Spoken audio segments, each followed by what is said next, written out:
శుభకార్యాలకు పూజార్ల కోసం వెతుకుతున్నారా? ఇక నుండి అవసరం లేదు. పూజారీస్.com లో అతి తక్కువ ధరలకే పూజార్లను ముందే బుక్ చేసుకోండి. వెంటనే కాల్ చేయండి. ఉలూఖలం వా యమినాం మనో వా గోపాంగనానాం కుచకుట్మలం వా మురారినామ్నః కలభస్య నూనం అలానమాసీత్రయమేవ భూమౌ. భూమి మీద మూడే మూడు అడ్డుకట్టలు ఉన్నాయటండి. ఇదేమి ఎలాంటి దానికి? మురారి నామ్నః కలభస్య. మురారి అంటే మురరిపు కృష్ణుడనే మదగజానికి మూడే మూడు అలానాలు కట్టుతాళ్ళు ఉన్నాయి. ఏమేమిట? ఉలూఖలం మొదటిది రోలట, వాళ్ళ అమ్మగారు కట్టేసింది. రెండోది యమినాం మనః యోగీశ్వరుల మనస్సు. మూడోది గోపాంగనానాం కుచకుట్మలం గోపాంగనల యొక్క స్థన ప్రదేశమే కృష్ణుణ్ణి కట్టగలిగే తాడు అని చెప్తున్నారు. కృష్ణుడనే మదగజం ఆ మూడు చోట్లే స్థిరంగా ఉంటుంది. ఎంత చక్కగా చెప్పారో చూడండి.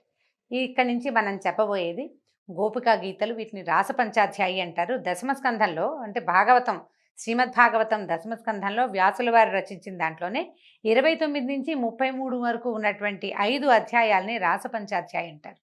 గోపికలు కృష్ణుని పట్ల విరహంతో, అతన్ని భర్తగా పొందాలన్న వ్యామోహంతో ఎలా ఆయన వెనకాల వెళ్ళారు, ఆ తర్వాత ఆయన ఏ రకంగా వాళ్ళకి సరిచేశాడు వాళ్ళని అనే విషయం ఇందులో చెప్పబడింది. ఏంటంటే మోహంలోనూ దానివల్ల కలిగిన వ్యామోహంలోనూ చిక్కుకున్న జీవుల్ని పరమాత్మ ఎలా ఉద్ధరిస్తాడో ఈ 5 అధ్యాయాల్లోనూ చెప్పబడింది. దీనికి శృంగారం అనే భ్రమనే ఆలంబనగా తీసుకున్నాడు. గోపికలు కృష్ణుని భర్తగా కావాలనుకున్నారు, కానీ వాళ్ళు నిజంగా శ్రీకృష్ణుని భర్తగా పొందినదే లేదు. కేవలం ఒక మాయా అవలంబనతోటి కృష్ణుడు వాళ్ళకి ఆ భ్రమని కల్పించాడు. వాళ్ళని సంతృప్తిపరచడానికే తప్పిస్తే వాళ్ళ పాతివ్రత్యానికి ఏ భంగము కలగలేదు. ఆనాటికి శ్రీకృష్ణుడికి 10-11 సంవత్సరాల వయసే ఉంది. చిన్న బాలుడే ఆయన, పెద్దవాడు కాదు. అయితే శ్రీకృష్ణుడు పసివాడిగా ఉన్నప్పుడు గోకులంలో స్త్రీలంతా అతని పట్ల అమిత వాత్సల్యాన్ని, ప్రేమని చూపించేవాళ్ళు.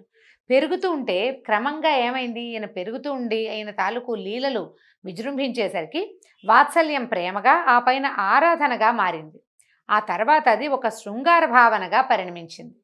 సహజంగా జరిగేది అని చెప్పడానికి వీల్లేదండి. ఇది గోపికలదే ప్రత్యేకత.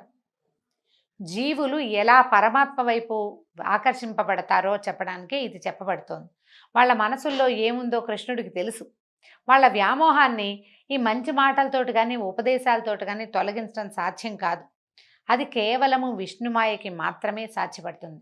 అందుకని దాన్నే ప్రయోగించాడు. ఒక శరత్కాలంలో ఒక పున్నమి నాటి రాత్రి నిర్మలమైన ఆకాశంలో పూర్ణచంద్రుడు లోకాన్ని చల్లని కిరణాలతో ఆహ్లాదపరుస్తున్నాడు. ఎప్పుడు ఈయన ఏమనుకున్నాడంటే వీళ్ళకి లోపల కలుగుతున్నటువంటి ఇలాంటి తీవ్రమైన భావోద్వేగాన్ని తగ్గించడానికి దానికి ఒక సమయాన్ని కేటాయించాడు. ఆ సమయం ఏంటంటే ఒక పూర్ణిమ నాటి రాత్రిట. అయితే యమునా తీరంలోని ఇసుక తిన్నెల మీద నిలబడి శ్రీకృష్ణుడు వేణుగానం ప్రారంభించాడు. అవ్యక్త మధురమైన ఆ గానం నిశ్చలమైన గాలిలో తేలి గోకులానికి చేరింది.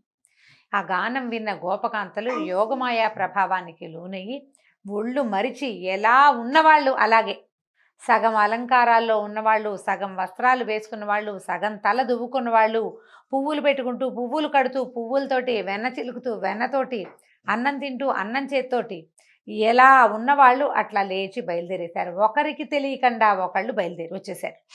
నన్నే పిలుస్తున్నాడు అనిపించింది ప్రతి వాళ్ళకి. ఎవరి దారిని వాళ్ళు వచ్చేశారు. ఈ వచ్చేసేసరికల్లా ఈ వచ్చిన వాళ్ళు ఎలా వెళ్ళారంటే ఎవరో ఒక పరపురుషుణ్ణి చేరడానికి వెళ్తున్న స్త్రీలలాగా వెళ్ళిపోయారు. అది కృష్ణుడని, భగవంతుడని ఆ ధ్యాసలో వాళ్ళు లేరు. అప్పుడు పరీక్షిత్ మహారాజుకి ఒక సందేహం వచ్చిందంట. సుఖమహర్షిని అడుగుతున్నాడు, గోపకాంతలు కృష్ణుణ్ణి తమకి ఇష్టుడైన పరపురుషుడిగా భావించారు, పరమాత్మ అని కాదు వాళ్ళు భావించింది. పరపురుషుణ్ణి చేరడానికి వెళ్తున్నామన్న భావనతోటే వెళ్ళారు. వాళ్ళు చేసింది తప్పు కాదా? తప్పు కదా, అది జారత్వం, అది తప్పు కదా అని పరీక్షిత్ మహారాజు అడిగాడట. అడిగితే సుఖమహర్షి చెప్పాడు, ఏ భావంతోటైనా పరమాత్మని నిత్యం హృదయంలో నిలుపుకునే వాళ్ళు తప్పక స్వామిని చేరుతారు, స్వామి సాయుధ్యాన్ని పొందుతారు. రాక్షసులు కూడా ఇలాంటి పనే చేస్తారు. కోపంతో, క్రోధంతో, అసూయతోటో, ద్వేషంతోటో భగవంతుడిని తలుచుకుంటూ ఉంటారు. వాడికి సాయుధ్యం లభిస్తుంది. ప్రేమగా తలుచుకున్న వాళ్ళకి అంతే. వాళ్ళ భావం ప్రధానం కాదు, తలంపు చాలా ప్రధానమైంది. భగవంతుణ్ణి భావించడం చాలా ముఖ్యమైనది. అది సరే, ఇప్పుడు చూడండి, ప్రేమతో గోపికలు, కోపంతో శిశుపాలుడు, భయంతో కంసుడు, స్నేహంతో అర్జునుడు, భక్తితో నారదుడు, వీళ్ళంతా స్వామి సాయుధ్యాన్ని పొందారు. దాని తోడు ఇప్పుడు ఏమైంది, ప్రస్తుత పరిస్థితిలో వందలాది మంది గోపికలు గోపకాంతలు కృష్ణుడి వద్ద చేరారు. వాళ్ళు వచ్చినందుకు శ్రీకృష్ణుడు పొంగిపోలా, ఆనందించలా, ఏం లేదు, వాళ్ళని ప్రోత్సహించలా, కామ్గా ఊరుకున్నాడు. ఏమంటున్నాడంటే, ఇట్లా రాత్రిపూట, ఈ రాత్రి వేళ ఇలా ఇల్లు వదిలి రావచ్చా అటవీ ప్రాంతాలకి? మీరు ఇట్లా వచ్చేస్తే మీ భర్తలు మీ మీద ఎంత బెంగ పెట్టుకుంటారు, పిల్లలు మీకోసం ఏడుస్తారు. వెంటనే ఇంటికి వెళ్ళిపోయింది, మీ భర్తల్ని సేవించండి, అది మీ కర్తవ్యం. మీకు నా మీద భక్తి ఉందని తెలుసు. నా గాథలు వినటం, నా కథ వినటం, నా రూపాన్ని మనసులో నిలుపుకోవటం వల్ల భక్తి దృఢమవుతుంది, కానీ భౌతికంగా నాకు సన్నిహితంగా అవడం వల్ల భక్తి బలపడదు. ఇది వేరే భావంలోకి రూపాంతరం చెందుతుంది. కాబట్టి దూరంగా ఉండి మీ పని మీరు చేసుకుంటూ నా గాథలు వినండి, నన్ను తలుచుకోండి, నా రూప ధ్యానం చేయాలి అని అనేసరికల్లా, ఇలాగా మీలాంటి పతివ్రతలు ఇలా పరపురుషుని భావించి ఇలా దూరం వచ్చేయడం మీకు తగదు. కష్టాల పాలవుతారు, ఉత్తమ గతులు చెడతాయి, కుటుంబ జీవితం పాడవుతుంది, అందుకని పిల్లలు ద్వేషిస్తారు మిమ్మల్ని, మీరు ఇంటికి వెళ్ళిపోండి అన్నాడు. అనేసరికల్లా గోపికలకి నచ్చలేదట. మేము సర్వం పరిత్యజించి నీ కోసం వచ్చాం, నన్ను కాదనద్దు. నా పక్కనున్నది కూడా నాలాగనే ఎలా వచ్చింది అన్న భావం కూడా లేదండి వాళ్ళకి. ఇంతమంది ఒకడినే కోరి వచ్చామేమిటి అని కూడా అనిపించలే. అసలు ఆ మమేకం అయిపోవాలి భగవంతుడితోనన్న తీవ్రమైన భావాల్లో ఉన్నారు వాళ్ళు. అయితే ఎంత బతిమలాడేస్తున్నారు, మేము వెళ్ళము, మేము నీతోటే ఉంటాము, సర్వం పరిస్థితించి నిన్ను పొందాలని కోరికతోటి వచ్చాం, మమ్మల్ని కాదనద్దని ఏడుస్తూ ఉండిపోయారు. ఏడుస్తుంటే ఇక వీళ్ళని చేయలేము, మన వల్ల కాదనుకున్నాడు కృష్ణుడు. ముందు ఇప్పుడు ప్రస్తుతం లొంగరు వీళ్ళు, అంతర్ధానం అయిపోయేసరికల్లా వీళ్ళంతా ఏడవటం మొదలుపెట్టారు. బిత్తరపోయారు, తెల్లబోయారు వాళ్ళు. ఇదేమిటి, భగవంతుడు కృష్ణుడు మాయమైపోయాడని.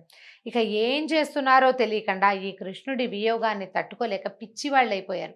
ఆ లతలలో, తీగల్లో, వాట్లల్లో, వీట్లల్లో దూరిపోయి నికుంజాలలో, ఈ యమునా నది సైకత వేదికల్లో తిరుగుతూ అరుస్తూ పిలుస్తూ, కొంతమంది ఏమో భావైక్యత పొంది, కొంతమంది మేమే కృష్ణుడు అనుకున్నారు. కొంతమంది ఒకళ్ళు పూతనలాగాను, ఇంకోళ్ళని పూతన సంహరించే కృష్ణుడుగాను భావించారు తమని తాము. ఇంకొంతమంది ఏమో ధేనుకాసురుడు గాను, ఇంకొంతమంది ఇంకో అసురుడు గాను, నేను తృణావర్తున్నని, నేను శకటాసురుణ్ణని, ఇలా రకరకాల, నేనే కాళీయుణ్ణని, ఇలా అనేక రకాల భావాలకు లోనవుతూ కృష్ణుడితోటి మమేకమైపోయారు, పిచ్చెక్కిపోయారనమాట. సాధారణ స్థితిలో లేరు. అయితే ఇంత అన్వేషించినా కనపడలేదు. ఎంతో వెతికి మేము మీ దాసీలం, ఏమీ ఆశించి దాస్యం చేయట్లేదు, మాకు నువ్విచ్చే వద్దు, నువ్వే కావాలి మాకు. భగవంతుడు ఇచ్చే వరాలు అక్కర్లేదు వీళ్ళకి, భగవంతుడే కావాలని ప్రార్థిస్తారనమాట. నీ చూపులకి లొంగి, నీ కంటి చూపుకి లొంగి నీ దగ్గరికి వస్తే ఇంత అన్యాయం చేస్తావా, ఇలా హింసిస్తావా, ఆయుధంతో చంపితే హత్య అంటారు, ఇలా కంటి చూపుతో చంపితే దీన్ని ఏమనాలి అని విపరీతంగా ఏడ్చారు. గోకులవాసులు ఎన్నోసార్లు ఇలా మృత్యువు ముఖాల్లోకి అడుగు పెడితే నువ్వు ప్రతిసారి రక్షించావు. కార్చిచ్చుల్ని తాగేశావు, దావాగ్ని వస్తే దాన్ని ఎత్తి తాగేశావు, వానలు వస్తే కొండనెత్తి మరీ రక్షించావు మమ్మల్ని. మరి అలాంటప్పుడు మమ్మల్ని ఎట్లా రక్షించకుండా వదిలేస్తావు? అందరినీ రక్షించావు, మమ్మల్ని కూడా రక్షించాలి కదా. నీ పాదాలని తలుచుకుంటూ అసలు పాదాలనే వర్ణించలేము.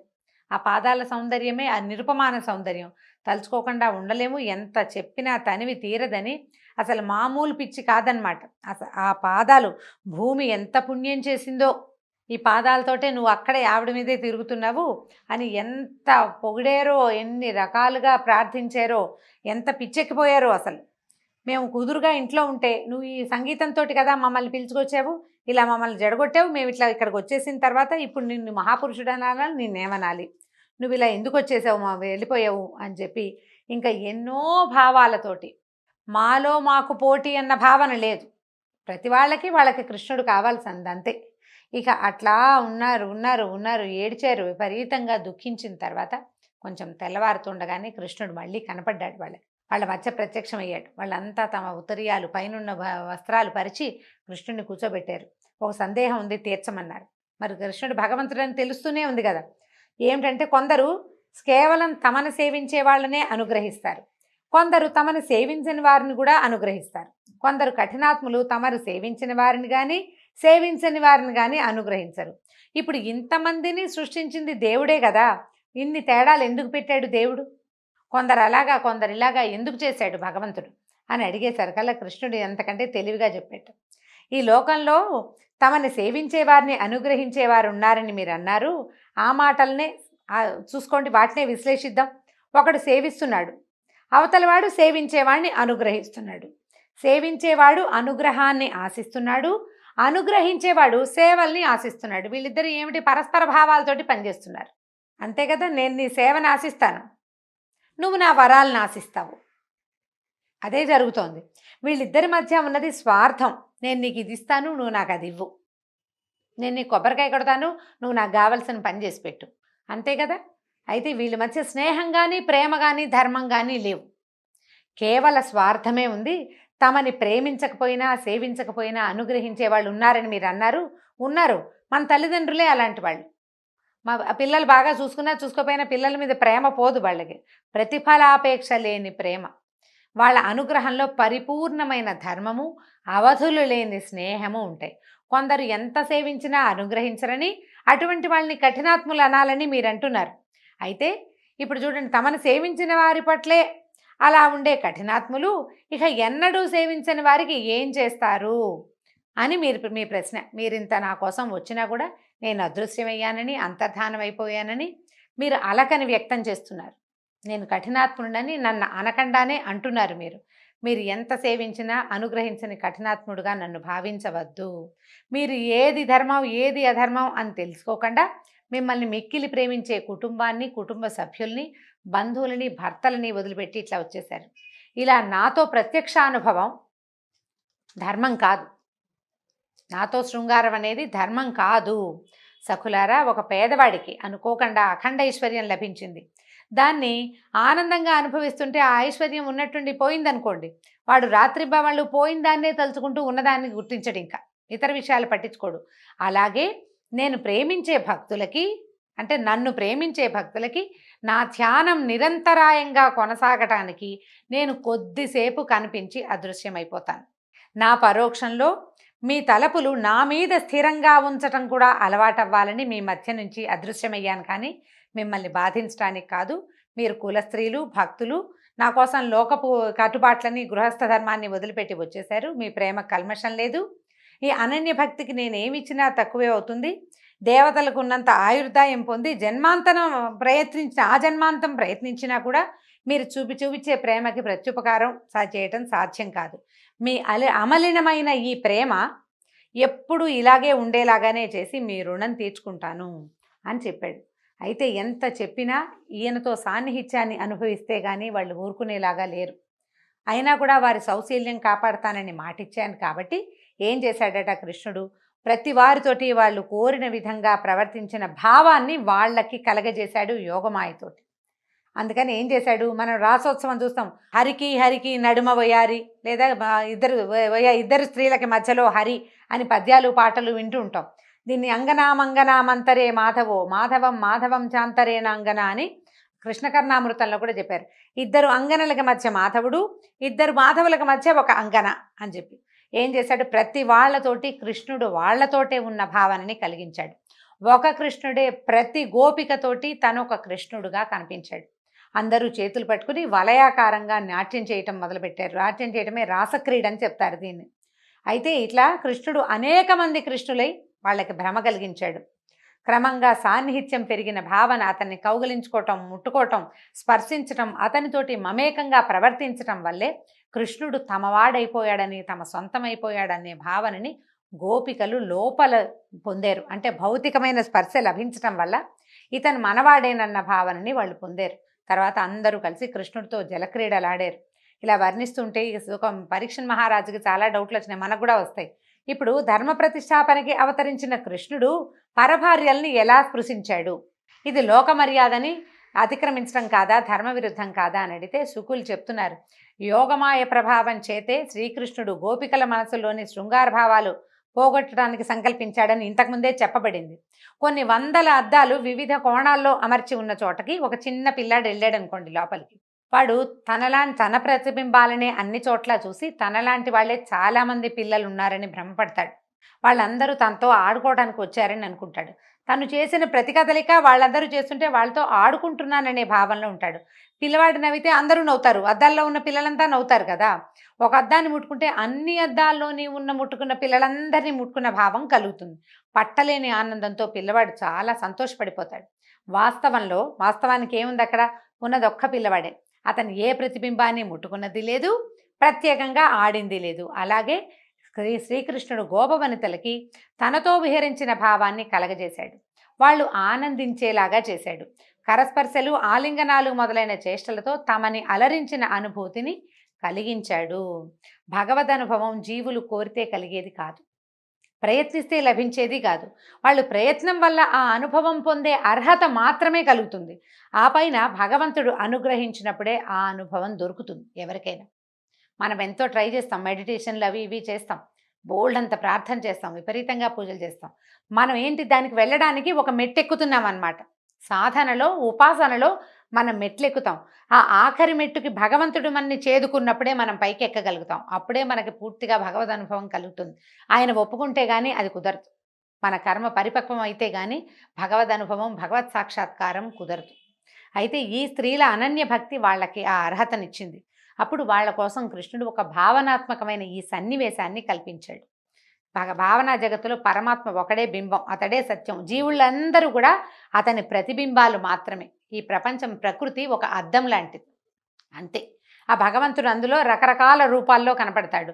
అది చెట్టు రూపంలో ఉన్న అద్దం అనుకోండి, భగవంతుడు చెట్టులాగా కనిపిస్తాడు, అంతే. అంతకంటే ఏమీ లేదనమాట. అంతా భ్రమే, ఉన్నదంతా ఇదంతా మాయ, మిథ్య. ఉన్నదంతా భగవంతుడు మాత్రమే, అదొకటే సత్యం. ఇప్పుడు ఈ గోకులంలో ప్రతివాడికి, ప్రతి పురుషుడికి, ప్రతి పిల్లవాడికి తమ ఇంట్లో స్త్రీలు తమ ఇంట్లోనే ఉన్న భావన కలిగిందట. వాళ్ళు తమని కాదని బయటికి వెళ్ళిపోయారనే భావన రాలా. ఇక్కడున్న ప్రతి గోపికకి కృష్ణుడు తనతోటే ఉన్నాడని ఒక భ్రమ కలిగింది. అంతా భ్రమే, అంతా కృష్ణమాయ. ఈ కృష్ణమాయతోటి ఈరోజు భాగవత కథాసుధ సమాప్తం. రేపు తర్వాత భాగంతో మళ్ళీ కలుసుకుందాం. నమస్కారం.